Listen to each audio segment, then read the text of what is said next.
Origin and Evolution, Part 9.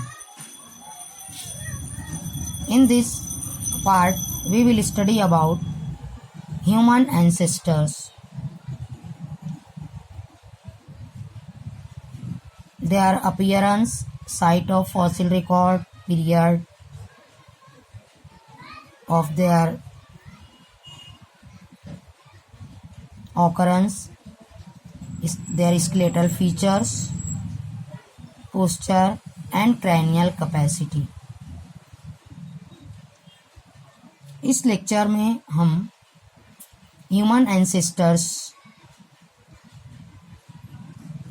यानी इंसान के आबाओ अजदाद के बारे में मालूमात हासिल करेंगे। यानी वो एंसेस्टर्स जिनमें बतदरीज तब्दीलियाँ आने के बाद इंसान का वजूद हुआ।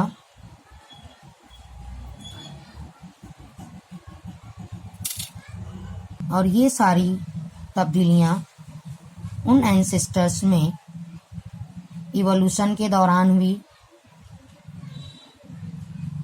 यानी जैसे जैसे उनके माहौल में तब्दीली आते गई, उनके जिस्म के अंदर तब्दीली आई, उनके दिमाग के अंदर तब्दीलियाँ आई और वो एंसेस्टर्स सिंपल से कॉम्प्लेक्स ऑर्गेनिज्म में डेवलप होते गए और फिर इंसान का वजूद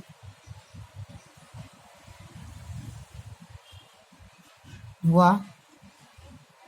और ये जितने भी ऑर्गेनिज्म थे इनमें कुछ ना कुछ कैरेक्टर्स इंसान से मिलते जुलते थे,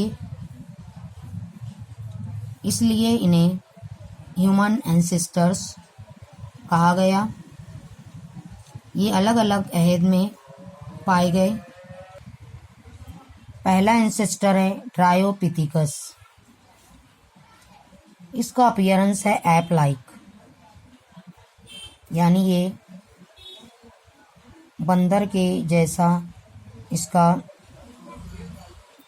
स्ट्रक्चर था, बनावट थी, लेकिन इसमें कुछ कैरेक्टर्स इंसान के कैरेक्टर्स के करीब थे, इसलिए इसे ह्यूमन एंसेस्टर कहा गया। इसका साइट ऑफ फॉसिल रिकॉर्ड है लेक विक्टोरिया ऑफ अफ्रीका और हिमाचल प्रदेश इन इंडिया। यानी इसके बाकियात अफ्रीका और इंडिया में मिले थे और इसके वजूद का जो अहद था, इपोक था, वो था मायोसीन इपोक। यानी 20 से 25 मिलियन ईयर्स एगो, यानी 20 से 25 मिलियन साल पहले इसका वजूद था। Skeletal features, number 1, the canine teeth are larger than those in human. इसके आगे के काटने के जो दांत थे वो इंसान के जैसे थे लेकिन बड़े थे। Second, the limbs were not excessively long. इसके हाथ और पैर ज़्यादा लंबे नहीं थे। Third, the skull lacked the well developed crest and massive broad ridges found like in modern man, and their body is hairy. यानी इसकी स्कल यानी खोपड़ी में बंदरों के जैसे उभार नहीं थे और इसके आईब्रोज बहुत ज़्यादा घने नहीं थे, यानी वो इंसान के जैसे आईब्रोज अच्छे बने हुए थे। इसका पोस्चर सेमी इरेक्ट था, यानी ये दो पैरों पर लेकिन थोड़ा झुककर चलता था। इसकी क्रैनियल कैपेसिटी 450 से 600 सीसी तक थी, यानी इसकी क्रैनियल कैपेसिटी, दिमाग की ताकत कम थी। इसका स्पेशल फीचर ये था कि ये चिंपैंजीज से थोड़ा सिमिलर था, यानी उसके जैसा दिखता था। चिंपैंजीज या गोरिल्ला के जैसा दो पैरों पर भी ये चल सकता था। Second, Ramapithecus. इसका अपीयरेंस मैन लाइक था, यानी इसकी बनावट और शक्ल सूरत मैन लाइक थी। इसका फॉसिल रिकॉर्ड जो हासिल हुआ शिवालिक हिल्स इन इंडिया और केनिया में, यानी इसके बाकियात इंडिया में भी देखे गए थे और केनिया में भी। इसके वजूद का जो पीरियड था वो था myosin and early Pliocene epoch, that is 14 to 12 million years ago, यानी 14 से 12 मिलियन साल पहले इसका वजूद था। Skeletal features.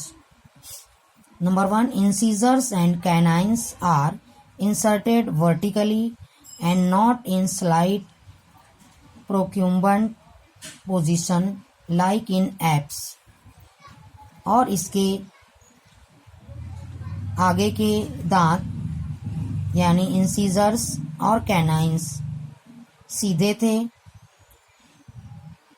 एप्स के जैसे आगे निकले हुए और तिरछे दांत नहीं थे, यानी इंसान के जैसे इसके आगे के दांत सीधे और अच्छी तरीके से बने हुए थे।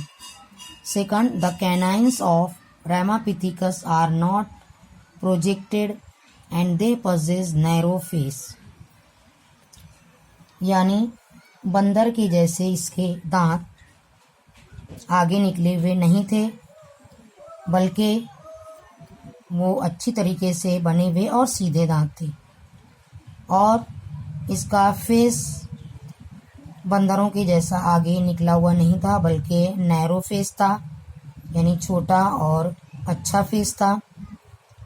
Third, the dental arcade is round, और इसके दांतों का जो अरेंजमेंट था वो गोल था, इंसानों के जैसा। Number 4, the ratio between the size of front teeth, that is incisors and canines, and those of cheek teeth, that is premolars and molars, is roughly the same, which indicates the human position.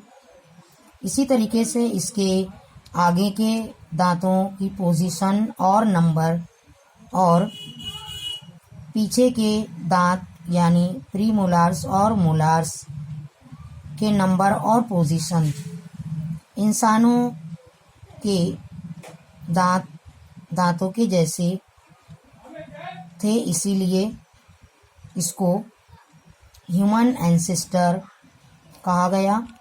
इसका posture erect था, यानी ये सीधा और दो पैरों पर चलने वाला ऑर्गेनिज्म था। इसकी भी क्रैनियल कैपेसिटी 450 से लेकर 600 सीसी तक थी, यानी अभी इसका दिमाग इंसानों के जैसा वेल डेवलप्ड नहीं था, लेकिन